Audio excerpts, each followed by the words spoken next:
Welcome to Ron Whitlock Reports, coming to you today from the offices of County Judge, Nueces County, Lloyd Neal. Judge, thank you for having us on. We're going to look at 2014 legislative priorities and policy priorities for the 20th Senatorial District, state of Texas, going all the way from the northern end where we are at this particular moment, Nueces County, Corpus Christi, all the way down to Edinburgh, Hidalgo County, City of McAllen being the metropolitan cornerstone of that community in Hidalgo County.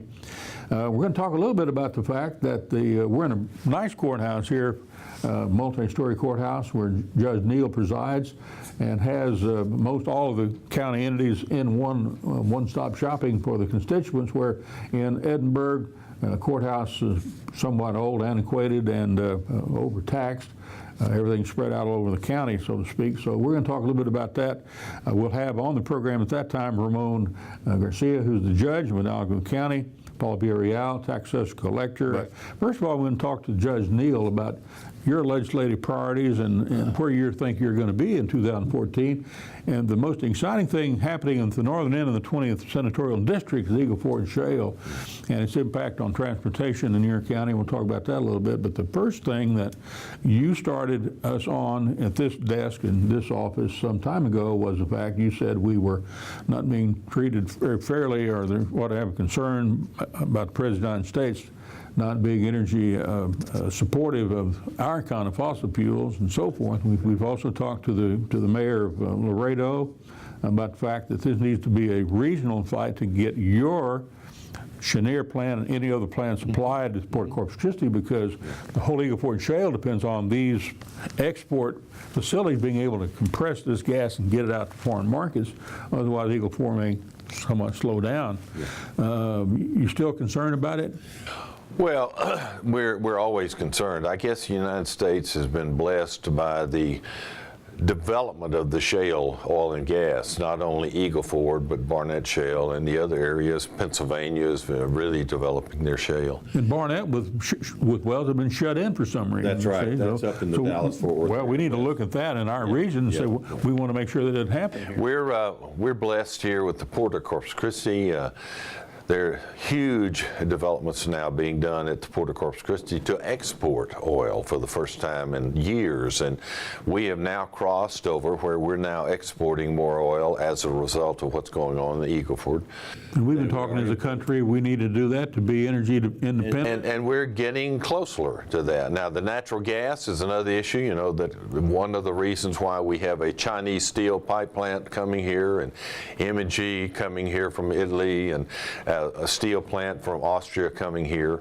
One of the reasons is, of course, Texas is really friendly for developing jobs, but the other is we have an overabundant supply of relatively inexpensive natural gas. And as a result of that, Cheniere, and I've heard them talk about this, as long as the price is competitively priced for that natural gas, then they can invest over $10 billion on the North Shore here on the other side of the ship channel in San Patricio County at our La Quinta terminal of the Port of Corpus Christi, develop that facility and export liquefied natural gas. And that's a huge deal as long as it's competitive. And they were very clear to say that if that price goes way up, then the cost of doing this will make it non-competitive. But we believe that with the abundance that we have of natural gas and the supposedly over 100-year supply of natural gas in this area, not just in Eagle Ford, but in this area, that Cheniere should be a very successful operation. And there are others like it being developed along the coast and in other countries and other places in the world. And Judge, we're understanding now, the more that we get into this, that when you talk about the area goes all the way into northern Mexico. Yes. Under the Rio Grande Valley, under Hidalgo County, where the viewers are watching this telecast. So when you talk about 100 years, and we're talking about one strata that we're working at now, well, they're also talking about additional leases on the lower stratas even below that. There's some development going on right now in the sands below the Eagle Ford sands where they're drilling right now.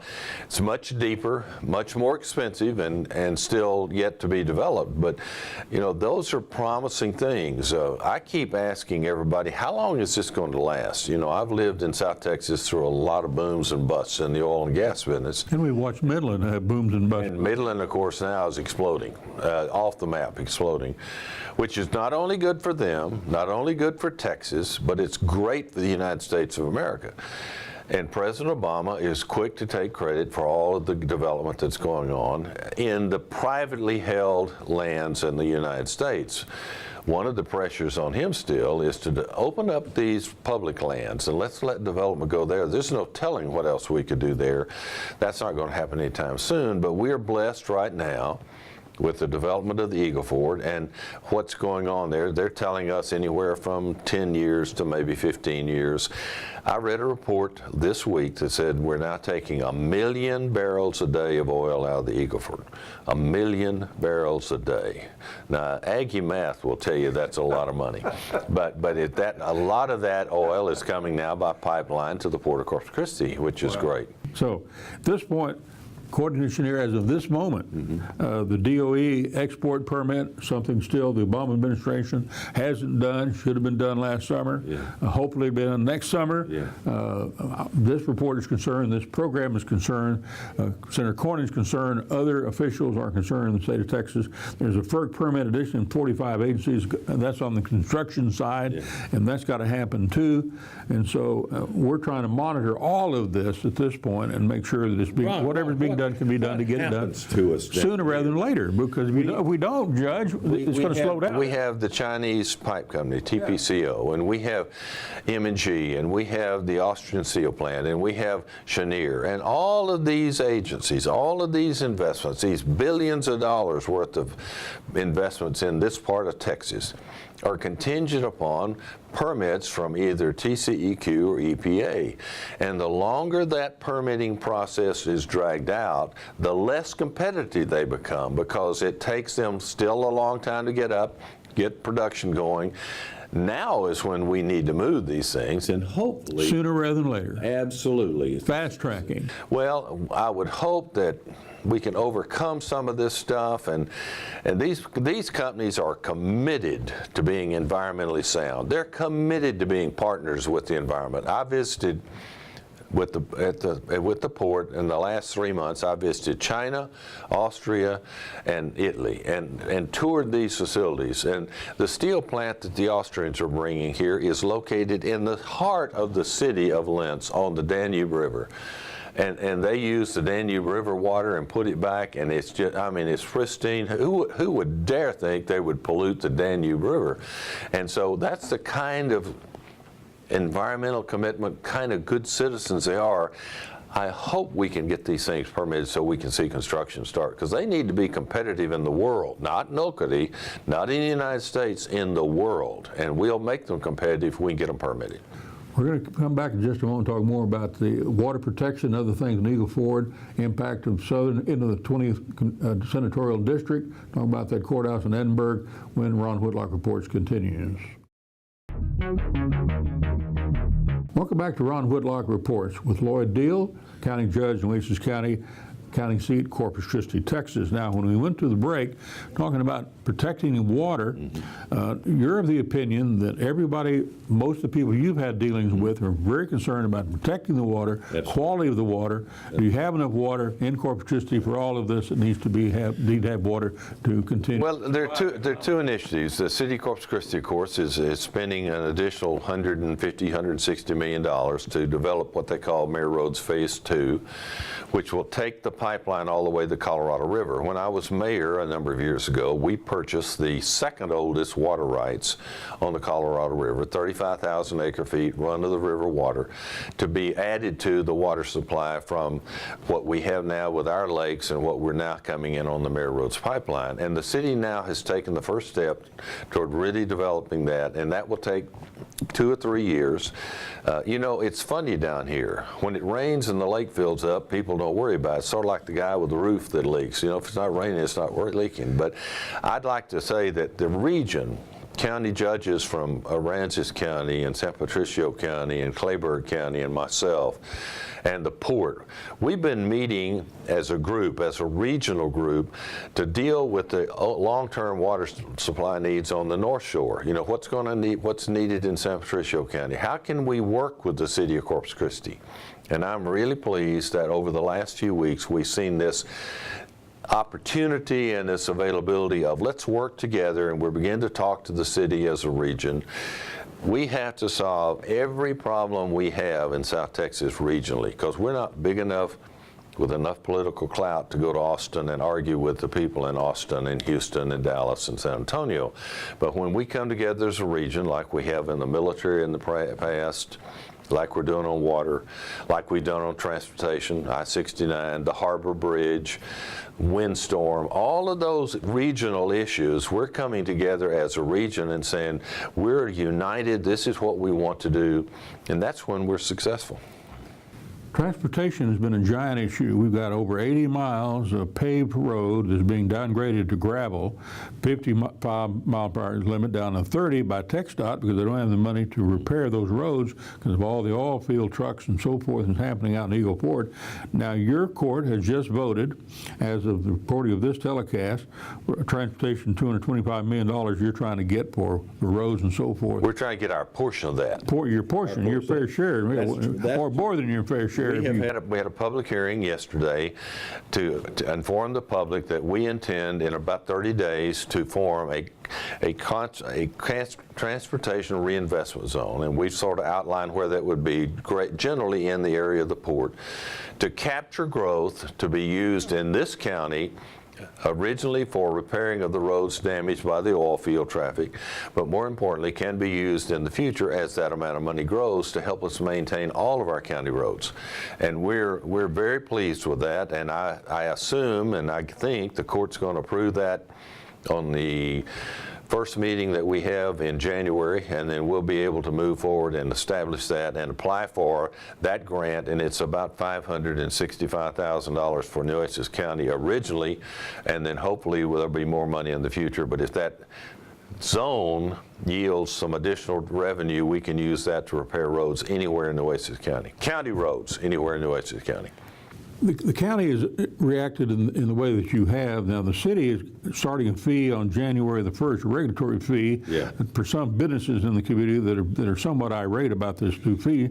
In some cases, those taxes for the regulatory fee for the use of their vehicles on city streets is going to exceed their ad valorem taxes based on how many water meters they have, and they're somewhat disappointed about what the city is doing, and they're trying to hope and look toward the legislature, and maybe Chairman Hunter and others, to try to get some kind of legislation statewide to come up with some kind of plan which might be more equitable rather than a regulatory fee. What are your thoughts in that regard? Well, it's a street tax, and it's going to apply to every resident, every resident, every business, everyone else who has a water meter, and there is a schedule of what those fees will be, and it depends on how many square feet and a number of other criteria. There's no doubt that we have underfunded street maintenance and repair in Corpus Christi for years. Starting back when you were mayor. When I was mayor, and traditionally we would put about $12 million a year into that. Wasn't enough.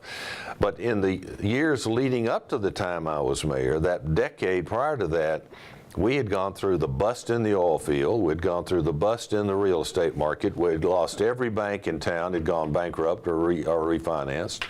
So we were struggling to dig ourselves back out, and we were just taking care of the core services, because you can't raise taxes on people who don't have a job. You can't raise taxes on people who are losing their business. You can't raise taxes on banks when they're going out of business. So what we did for the 8 years I was mayor was hold the line on taxes and just take care of our core needs, police, fire, EMS, those things we have to do as a city. Undoubtedly, we underfunded that. Has it been underfunded? Absolutely. Is this a possible solution? Maybe. Maybe there are other solutions, but this at least will give them something to put a little stamp on that, and so we can see how that will work. Now, will it produce the revenue that they're projecting in the future starting January 1st? We don't know. Let's talk about one of the things that is very intriguing to the people of the border region. Yeah. I'm telling them that Judge Lloyd Deal, Nueces County Corpus Christi, considers the Corpus Christi and Nueces County as a border county and part of the border. Yeah. Why is that? Well, two things. One, Senator Hinojosa a number of years ago got the Colonia legislation expanded where within 150 miles of the border. So now our 32 colonias that we have in Nueces County are eligible for some help from the state and some help from the federal government. And it's a constant battle, as you well know. We don't have nearly the colonial development they do in the Rio Grande Valley, but we have our problems. About 900. Well, we have about 35 here, and many of them are in low-lying areas and no water and all the other things. But he helped us do that. Other thing is we're 2 hours away from the Rio Grande. And as Texas continues to grow, and the valley is exploding, as we all know, but as Texas continues to grow, those miles are going to become closer. You know, I-69. Yeah, I-69 is what I was about to talk about. We signed the first part of I-69 Texas right over here at Robstown, and now we're developing another part down to Driscoll. And you're going to see I-69 become a reality all across Texas and then all across the United States, because we have come together as a region. We have an I-69 group that's made up of judges and mayors and all that support this development all the way from Brownsville to Texarkana. And we meet often, and we talk about what can we do as a, quote, region. Well, that region in I-69's case is Texas. So we have a great cooperative group led by Judge John Thompson up in Polk County, and we're continuing to see more miles designated I-69. We'll see more development here in South Texas. Brownsville is about to really break out and have a large section. It's important that the valley be served by an interstate because it is the largest metropolitan area in the United States that did not have an interstate highway, and that will with I-69. We meet with our friends in Brownsville and McAllen and Laredo, all up and down the valley. So we're going to take a break and let the audience take a break here and here. So we'll be back in a moment here on Ron Whitlock Reports, so stay tuned. Welcome back to Ron Whitlock Reports with Judge Lloyd Neal, Nueces County, Texas, Corpus Christi, Texas, county seat. We're sitting in a multi-story courthouse. The audience is now seeing a picture of the old courthouse. It was literally falling down, almost falling down when I came to town in '69 to go to work for Channel 3. And cornices falling off and ceilings and courts falling down during the judicial process. Yeah. You're happy to have this one-stop shopping for your constituents in your county, I assume. We are. We have a combination here of the courthouse and the jail, the main part, what we call the main jail. We have a jail annex out on the south side of town that is being completely remodeled as time goes by to handle misdemeanor prisoners. And then, of course, our juvenile justice system is on the south side of Corpus Christi.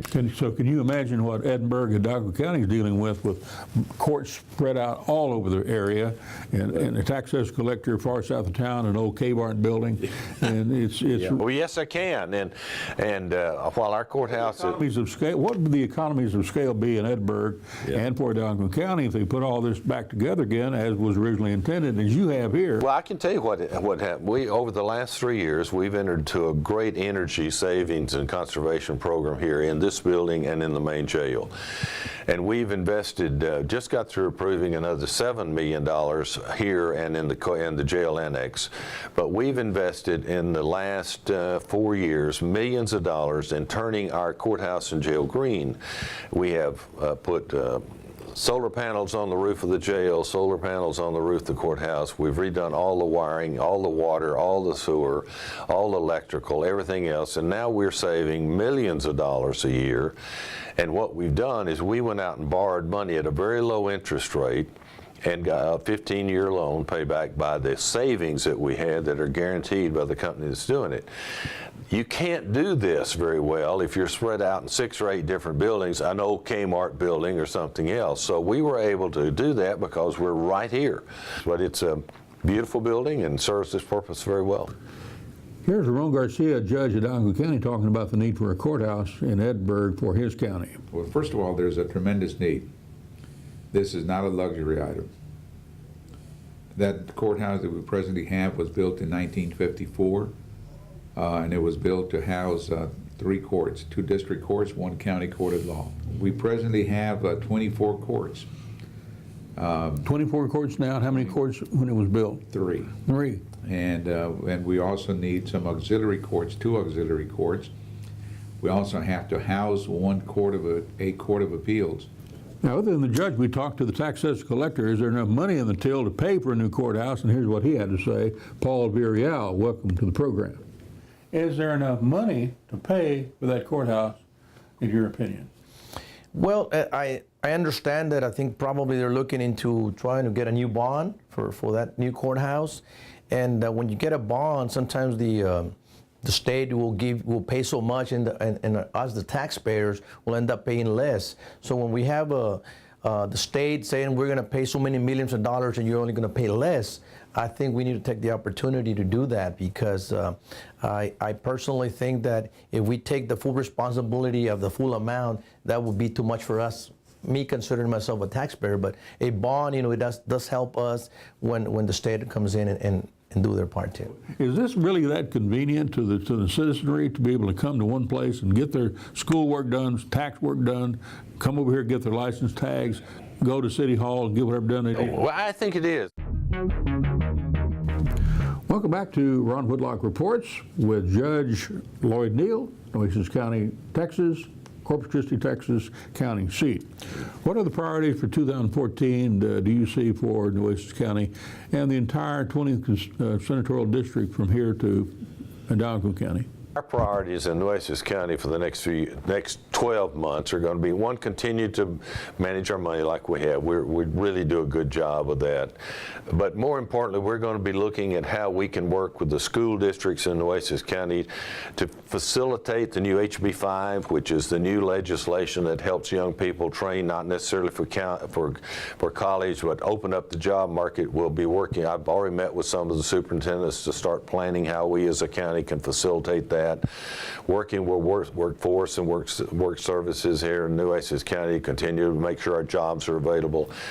Continue to work with the region on water. Water will always be an issue for South Texas, and we're working very hard in this region to do that. Is Chairman Hunter correct in desal perhaps being something that definitely needs to be looked at? Well, yes, but it's like everything else. When you come down to major desalination facilities, you have 2 major problems: the cost of energy to make it work, and what do you do with what's left over when you have the water? And those are going to have to be dealt with eventually. But right now, we're concentrating on helping the city and also developing groundwater resources in this area. And the last thing we're going to really work on this next year is continue to work in the I-69 group as well as other transportation.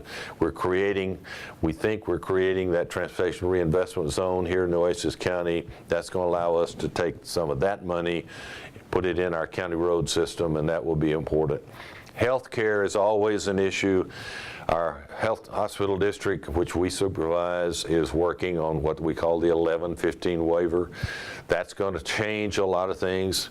As is the Valley. You need to partner up with the Valley on that. Judge Coscos and I have come out forcibly asking our governor, we need to have the Medicaid expansion in Texas. He and I both are Republicans, and we've stood up and said, we need this. You get a favorable response? No. Because of the Tea Party? No, just the governor has real strong beliefs, and he's governor for another year, so we'll have to see how we work that out. But those are things that I'm going to be, and the court's going to be working on: health care, transportation, water, infrastructure, education, all of those things that help create a quality of life in Nueces County, that people can live here, get a good job here, get a good education here. And the county has a role in that. And I have been very active in that in the last 7 years, and with a lot of help, I hope to be active in that for the next few years. And so I think we're on the right path. We have great cooperation with the cities in Nueces County. We do a lot of things together in the emergency management area, the emergency preparedness area. We work very hard with the city of Corpus Christi on things like what we call Metrocom, which is our county-wide network of notification and law enforcement and first responders. And so all of those things are going to be laid on top of continuing to invest in our people in the county, continuing to invest in technology, continuing to pay down debt. We're big on paying down principal and debt. We've paid down about $40 million worth of debt principal since I've been county judge. We're not incurring any more new long-term bonded debt, and we're building our fund balance. So those things are going to continue to go with those other things. We're looking forward to a great year. Judge, thank you for hosting us here on the program today. Thank you for joining us here on Ron Whitlock Reports. You can also go to ronwhitlockreports.com for later information. You can watch this program 24/7. Tell your friends around the world, wherever they might be, if they want to watch it also. Respond to feedback at ronwhitlockreports.com. If you have any comment regarding what we've said, whether you agree or disagree with what Judge Neal said, other people on the telecast have said here today, or what this host might have said. Thank you for joining us. Till next time, adios.